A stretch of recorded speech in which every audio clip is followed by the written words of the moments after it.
السلام عليكم ورحمة الله وبركاته. الحمد لله رب العالمين. اللهم صل وسلم وبارك على سيدنا محمد وعلى آله الطيبين الطاهرين وصحابته أجمعين وبعد.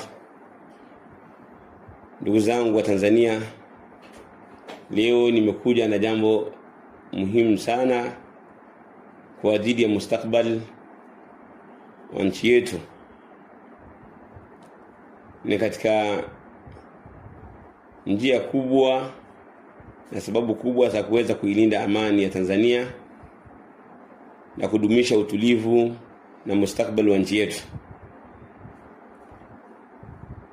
Katika njia ambazo zitafanya amani ya Tanzania idumu, ikiwa kila mmoja atashikamana na jambo hili, ni kutahadhari na watu wa fitna, wanaharakati wa ndani na wanaharakati wa nje.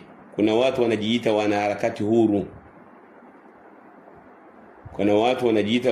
huru. Wako ndani ya Tanzania na wako nje ya Tanzania.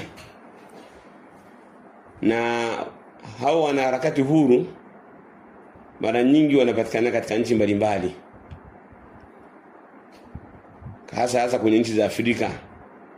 Utakuta kuna watu ambao wanajiita ni wanaharakati huru na wakidai kwamba wanatetea haki za wanyonge.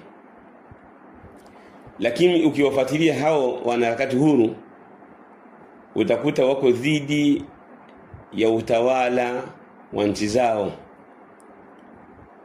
Hawawezi kutaja mazuri ya serikali na wala hawawezi kutaja njia nzuri za kuweza kufikia katika malengo, na hawawezi kutaja njia nzuri za kuweza kuidumisha amani, bali wao siku zote wanakuwa wanawachokonoa wananchi na kuwaalibu na kuwachochea wananchi dhidi ya serikali yao na viongozi wao na kuwafundisha tabia mbaya.